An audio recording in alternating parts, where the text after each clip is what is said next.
I'll read and I'll let you figure it out. I'm looking forward to being in attendance virtually, and I'm looking forward to being back in Minnesota someday and back with you guys because I've always enjoyed being at MarsCon.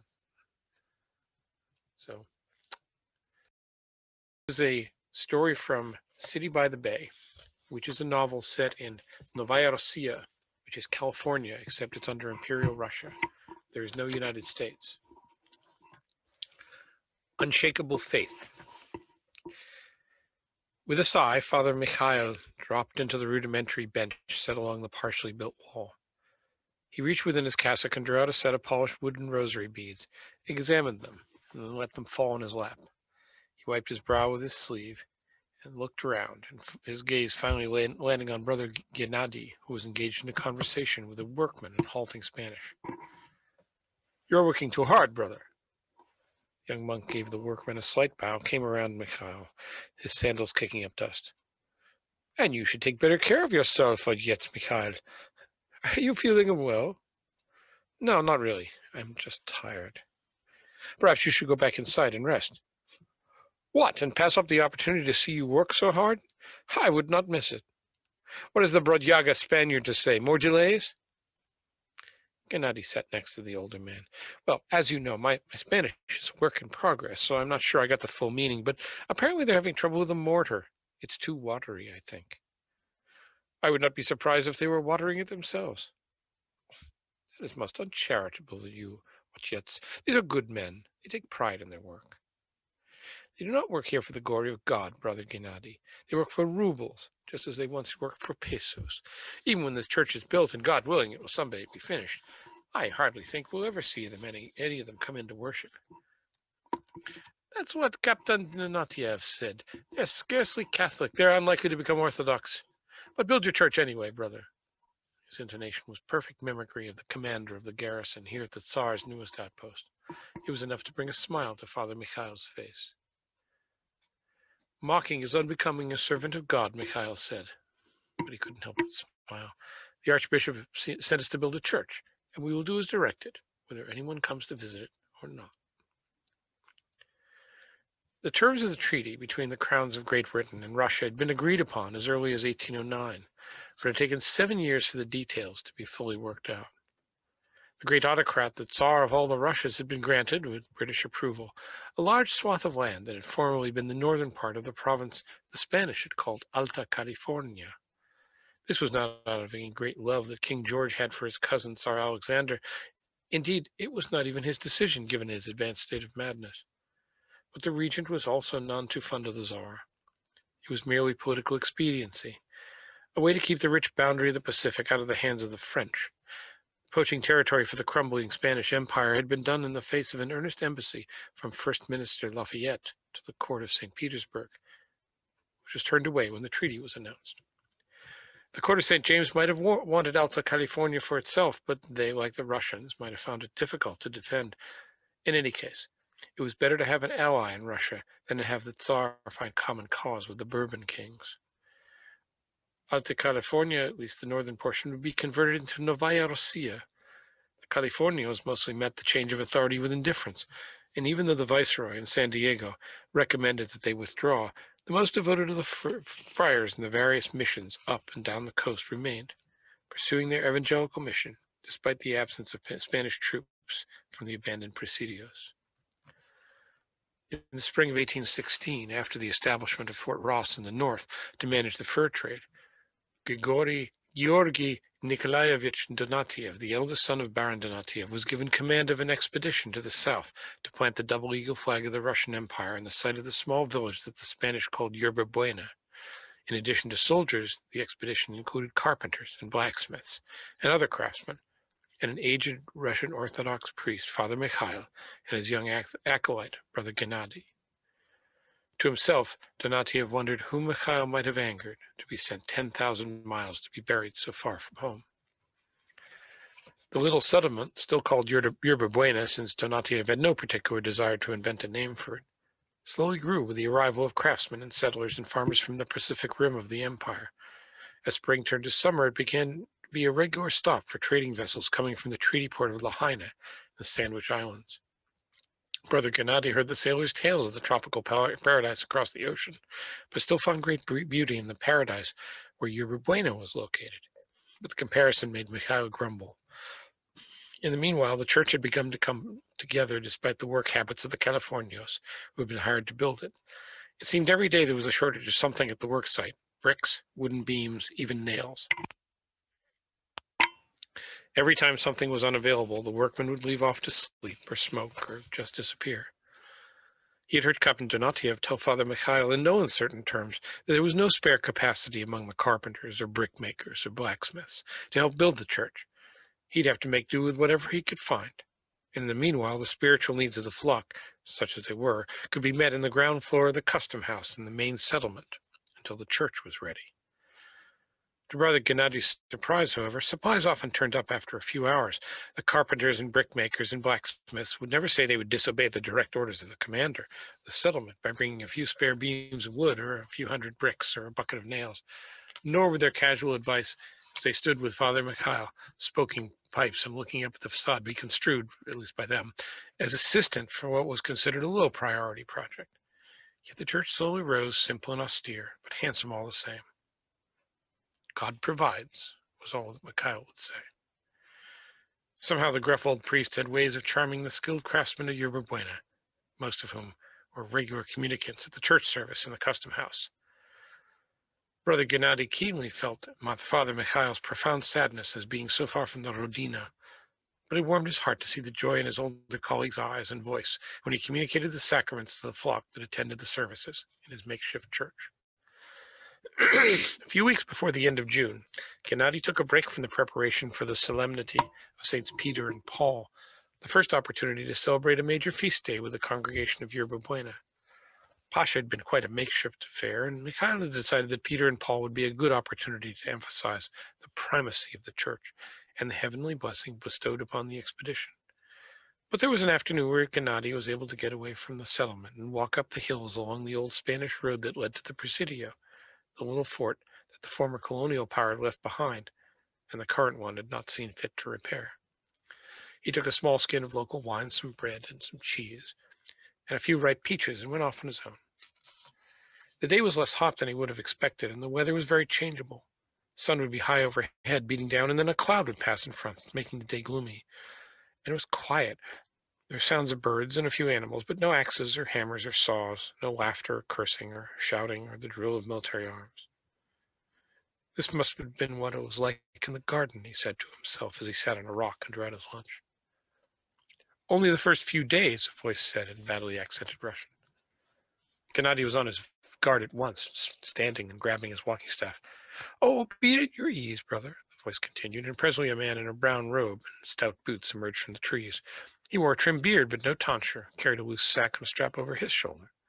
I'm not here to do you harm. You surprised me. Yes, well, we don't see too many strangers here. You're from the Russian settlement, huh? See. Yes, if you prefer speaking in Spanish.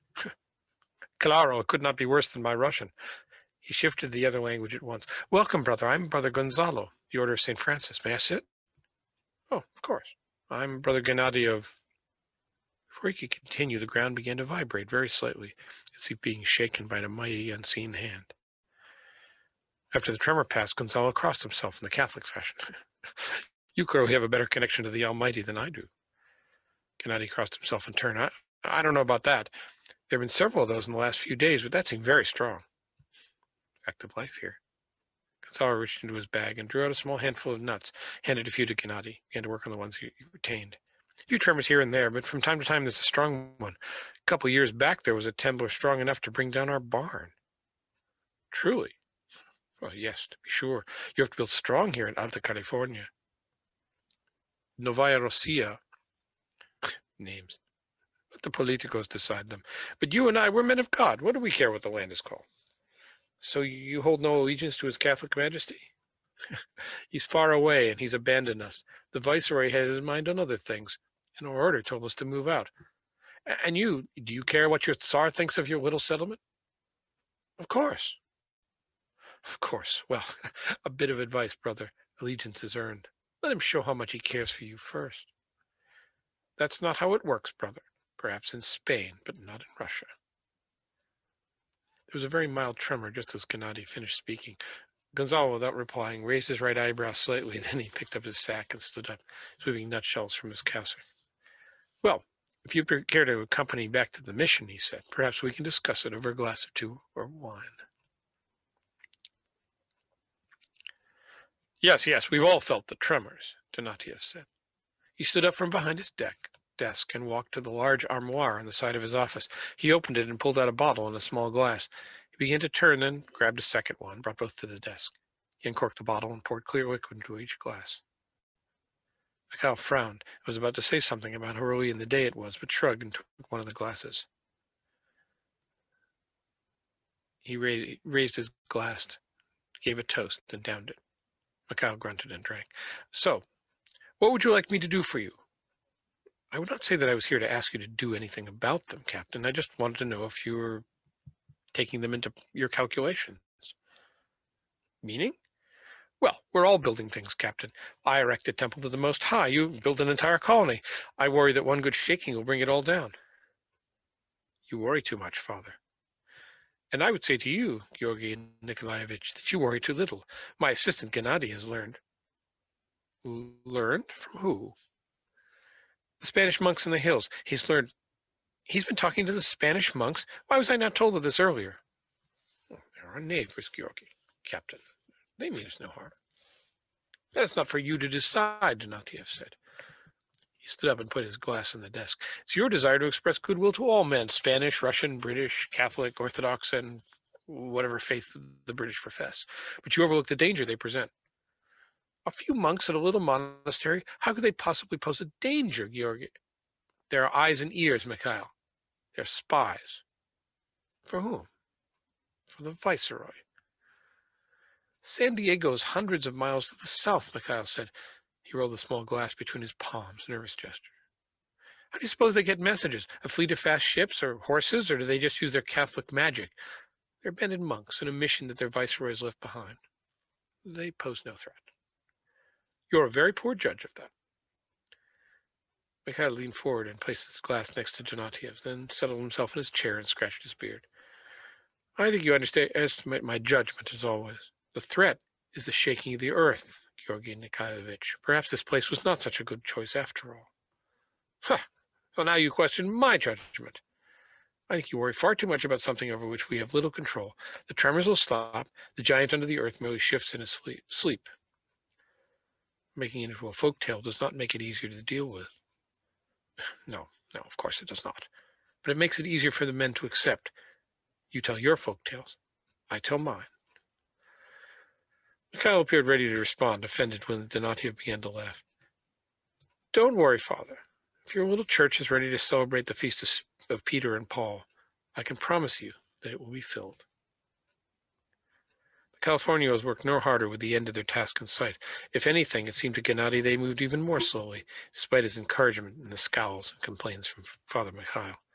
Once more, during the last week of June and immediately prior to the feast, there was a slight tremor in the ground. The workmen scattered, but it raised no more than the shaking loose of a few bricks and a single broken pane of glass, enough to make the glazier curse them for their carelessness and an accident from deep in the steps, until he too was cowed by Mikhail's stern gaze. Within the little church, Mikhail had arranged a side chapel with a beautiful little icon of Saint Helena, the mother of the Byzantine Emperor Constantine, the first imperial to turn to Christianity. Helena's hagiography was an interesting one. It said that she found the true cross and followed a vision that led her to the burial place of Christ in Jerusalem, the place where the Church of the Holy Sepulchre had been erected. The night before the great feast, with the church mostly complete, but at least in readiness for the following day's ceremony, Gennady came upon Mikhail kneeling in the side chapel. There was a small altar and a rough wooden rail, but no hassock for the old man's bare knees on the rough stone floor. Gennady stood respectfully, waiting for Mikhail to complete his devotions, but when the old man did not rise or acknowledge his presence, Gennady stepped forward and gently touched Mikhail's shoulder. We are not destined for great things, Mikhail said without turning. You know that, do you not, Gennady? We're destined to die here in obscurity in this distant place for which we have not even chosen a name. They call the great bay Zolotia Vorota, the name the Spanish gave it, Golden Gate. Perhaps that is a good name for the town as well. Fine bit of blasphemy, don't you think? As if this were a great shrine to the Mother Church. No, this should be Bezmania Zemlya, the nameless land, and this can be the nameless city. Calling it a city is generous. Help me stand, he added, and Gennady helped the old man to his feet. He made obeisance to St. Helena. Gennady followed, and the two walked away to face the darkened nave of the church. Tomorrow will be a joyous celebration. Everyone will be here. You told me Captain Donatiev had promised. Yes, yes, their one and only visit to the church. Then they can go about their business, their duty done. Some will attend. Most will not. But no matter. I cannot make silk purses from sow's ears.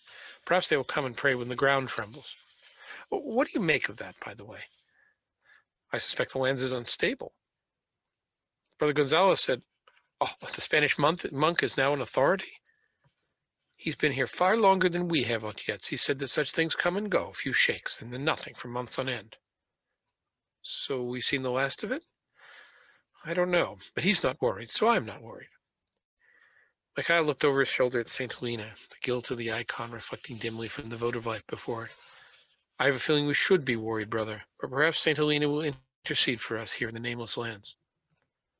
I'm sure she's watching, not yet. Mikhail looked owlishly at the younger man, but did not respond, his face conveying all of his fears and doubts. Morning came bright and sunny. The inhabitants of the town began to gather on the shore of the bay.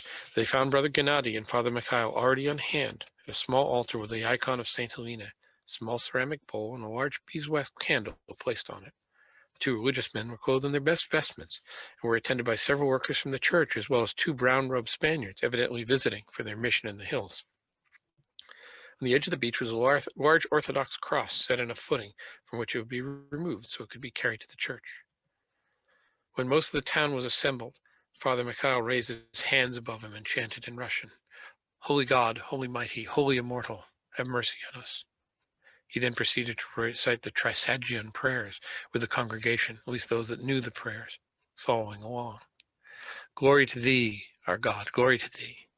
O heavenly King, Comforter, the Spirit of truth, who art everywhere present and filleth all things, the treasury of good things and giver of life, come and abide in us, and cleanse us from every stain, and save our souls, O good one. Holy God, Holy Mighty, Holy Immortal, have mercy on us. As was customary, the celebrants repeated the phrase 3 times. With each repetition, Mikhail dipped his fingers in the bowl and gestured toward the water. Glory to the Father, and the Son, and the Holy Spirit, both now and ever, and unto all the ages. Amen. O Holy Trinity, have mercy on us. Lord, cleanse us from our sins. Master, pardon our iniquities. Holy God, visit and heal our infirmities for thy name's sake. Lord, have mercy. Lord, have mercy. Lord, have mercy. When all was again quiet, Mikhail turned away from the inhabitants of the settlement and raised his hands high. In the name of the Father, and the Son, and Holy Spirit, I bless this land and this bay with the name. Gennady held his breath, wondering if Mikhail would truly call it the nameless land in the presence of all his countrymen and of the Holy Trinity itself. But he need not have worried. Zolotia Ferota, the Golden Gate, may it grow and prosper, and may the Great Father confer his grace upon it and upon all of us. From the bay, the people made their way along the wide, flat road into the settlement, led by Gennady, carrying the cross. As they walked, they recited the Lord's Prayer, 2 Spaniards in Latin, the rest in various dialects of Russian. The path was just over half a mile, winding past the workshops and homes of the Russian emigrants who were so far from home. It was more than a day off work that made them joyous. It was the ceremony, the song, the feeling of the presence of the divine, completion of the church, whether they planned to visit it or not. It made them smile and brought joy to their faces. The procession reached the little church, and the congregation entered, looking around and exclaiming in little oohs and ahs how impressed they were with the work. Donatiev remained at the doorway with Gennady, who greeted each person as they came through the door. When everyone was inside, the captain looked at the young monk. You've done well, brother, he said, trying to sound gruff, but obviously moved by some emotion he refused to admit. It's a dream made whole by the workman, Gennady answered. We have... But whatever he was about to say was interrupted by the shaking of the ground. Almost as quickly as they entered, people began streaming out of the church, some walking, some beginning to run. The tremor did not immediately subside. Gennady could see Brother Gonzalo from his spot inside the door as Gonzalo kept people moving. In place of his usual sardonic expression, he looked fearful. Gennady exchanged a glance with Donatiev and went inside, working his way forward against the press of people, trying their best to get out. Far into the nave, he could see her Father Mikhail, his arms raised in invocation, his expression stunned, as if the shaking earth was a personal affront. A blow struck against the doubts of the previous evening. Mikhail! Otets! Come! You must leave! Saint Helena! Mikhail shouted back, and it wasn't clear whether it was an invocation, but he suddenly lowered his hands and scurried toward the side chapel. Most of the congregants made their way out of the church, and Brother Gonzalo tugged at Gennadi's sleeve. Mikhail! Then, without warning, the roof began to collapse. Something struck Gennadi, and his world went black. He awoke, choking on dust. He was lying on a pallet that had been used to carry bricks to the building site. The bright blue sky above him was not marred by a single cloud, but the air was hazy with dust. Brother Gonzalo leaned toward him with a wineskin and helped him drink. Father Mikhail, Gennadi managed to say, but the Spanish shook his head. It took an effort of will to stand, but Gennadi managed to do it at last, despite a throbbing head. The church was in ruins, and the area was a hive of activity.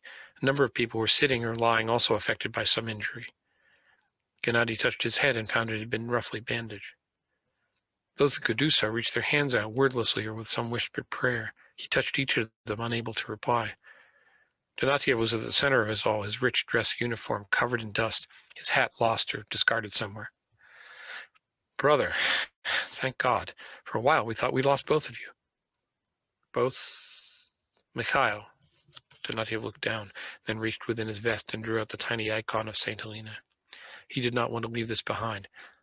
It was found with his body.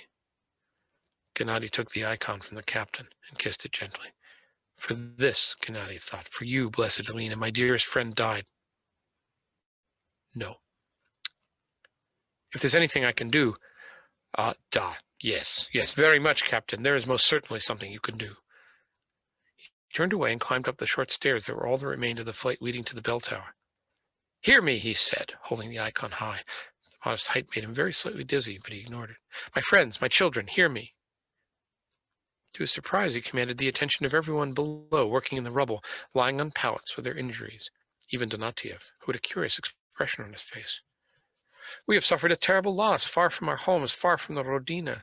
My dearest friend, Father Mikhail, was struck down by a natural event, not a curse from God, not an indication that his face is turned away from us.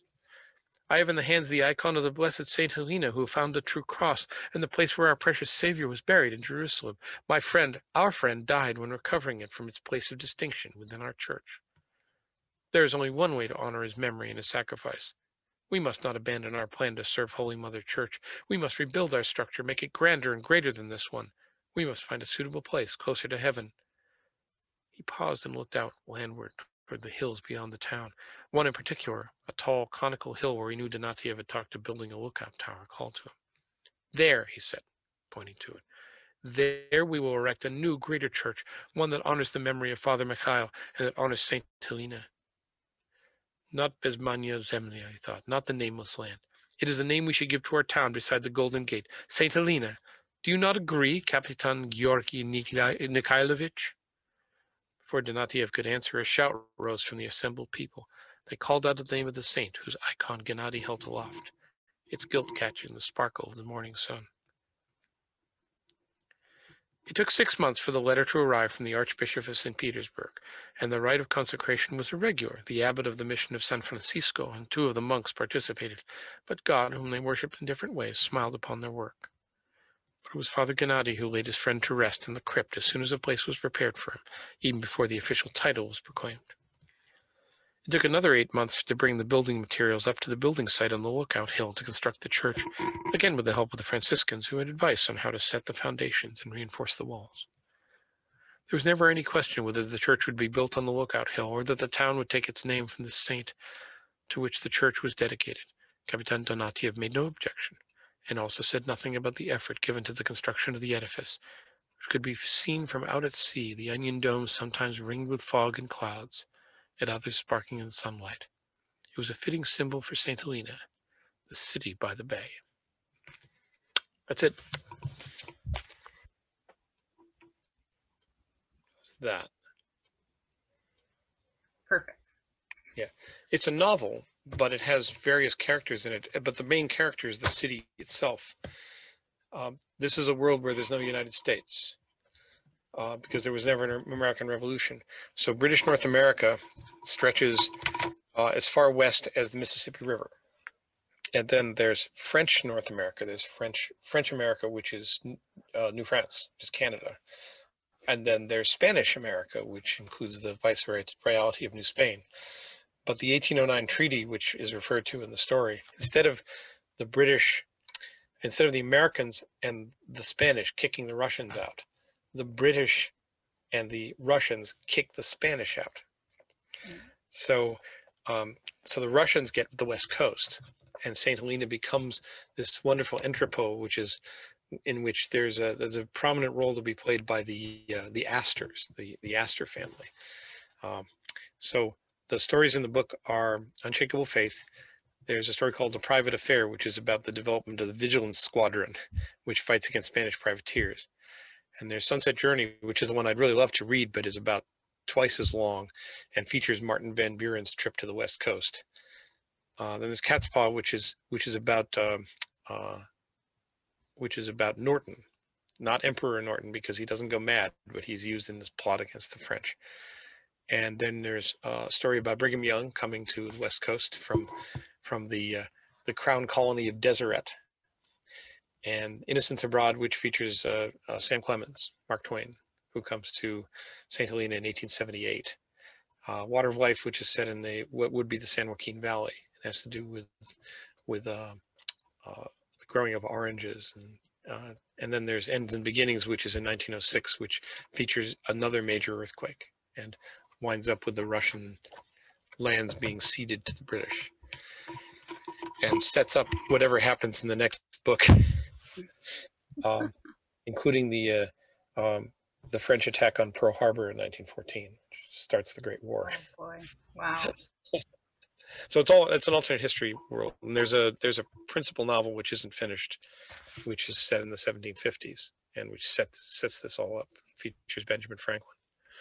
Been working on this a long time, but this got printed by Ring of Fire Press, which is Eric Flint's imprint, and I think it's pretty good. My wife likes it.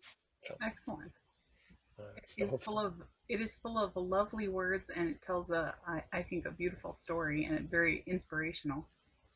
Yeah. Mikhail appears later on in retrospect, and Gennady is the first Archbishop of St. Helena, and the church is in the story a lot. It's on Telegraph Hill. So people from California will recognize that. The Telegraph Hill has an onion dome church on it, and down below is a dancing club called the Caspian Sea Rooms, which is based on Almack's. From, if you're a Georgia Tyre fan, you know about Almack's. So there's an Almack's on the west coast of America, and I'd love to draw a map of the city sometime. I'm glad we get to do this, and I love reading from this book, because this is, like all my books, is dedicated to Lisa. And excellent. I wrote one of these stories 7 or 8 years ago, and she said, "That's great, write more." And then all these other stories got added. So I think you probably like the book. It's available. It's available from Ring of Fire Press, and it's available in PDF in ebook form too. So. Very cool. All right. Well, Christine, a pleasure, and I'll look forward to hearing from you guys, and I look forward to participating.